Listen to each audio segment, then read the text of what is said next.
Right. Okay. So I mean, give me some numbers if we can better understand it. If somebody's got a independent house and if they can put rooftop solar panels, how much will it cost them? How long will it take for them to break even? So just give us some numbers.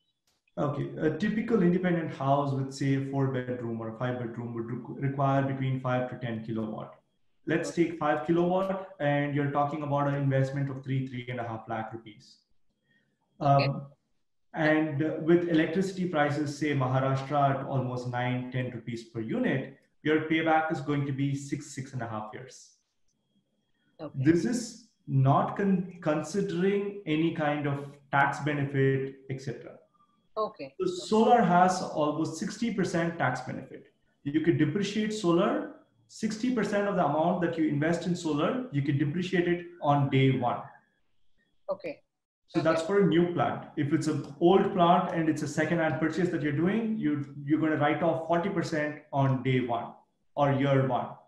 So it's a great tool for tax planning as well. Okay.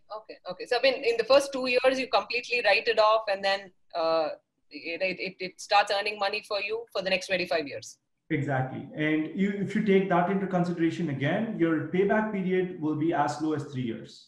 So you're looking at a 33% return on your investment. Wow.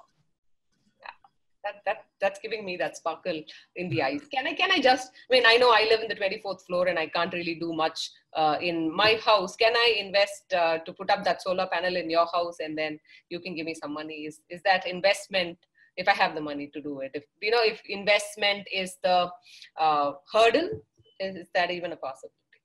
So that is possible, but I would again suggest instead of doing for an independent house, do it for a larger scale for an SME or corporate, where we also get guarantees from the corporate or SMEs for at least 1 year of production.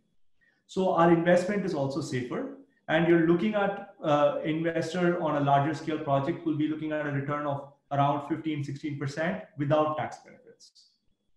Okay. Say that again. So 15-16%, did you say? Yes, 15-16% return of 15 to 16% return on investment without tax benefits. You take tax benefit into consideration, you're looking north of 25%-ish. Okay.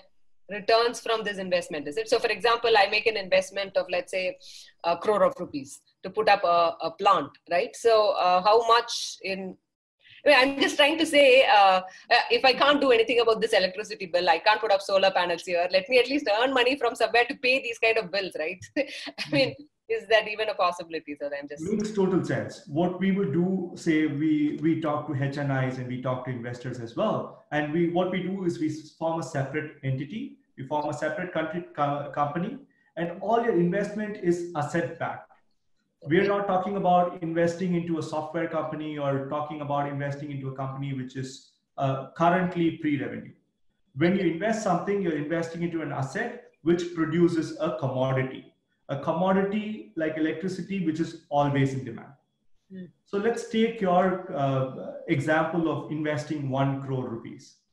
So the typical debt equity ratio of a solar plant is 70-30. Okay. So, or 60-40, let's be conservative. Okay. So you put in 1 crore, we're going to raise debt of another crore and a half, or 1.25 crores. So we're looking at an overall project size or a pool of around 2.25 crores. Okay. With 2.25 crores, we could do close to 600 kilowatt of installation. Okay. So 600 kilowatt is going to produce, sorry, I'm just using the calculator, but 600 kilowatt is going to produce around 9.5 lakh units every year. Okay. And we're selling power at only 4 to 5 rupees. So taking 4.5 rupees, we're looking at a revenue generation of 42 lakhs. Okay. So your investment is 1 crore, revenue is 42 lakhs. What we need to pay back is the loan of 1.25 crores. We're going to pay back over a period of 15 years. Okay, correct. So we're looking at somewhere close to 15 lakhs as repayment in loans. So your net is 27 lakhs, another 2-3 lakhs for your maintenance. So your take home is almost 24 lakhs. That's 24% on a crore investment. 24% on a crore. without, we're being little aggressive on the numbers, but these are very, very achievable numbers. Okay, but then do we have tax benefit on the income on? You don't have tax benefit on the income, but you have tax benefit on 2.25 crores, not on the 1 crore that you've invested. Okay. Because the overall project cost is 2.25 crores. You're going to write off 40% of that. So you're writing off 80 lakhs to 85 lakhs in year one. So if you're in the 33% slab rate, you're saving another cool 25 lakhs just in taxes. And if I have not made that much income in that year, I can carry it forward for 8 years. You could keep carrying it forward. Oh, okay. I mean, this is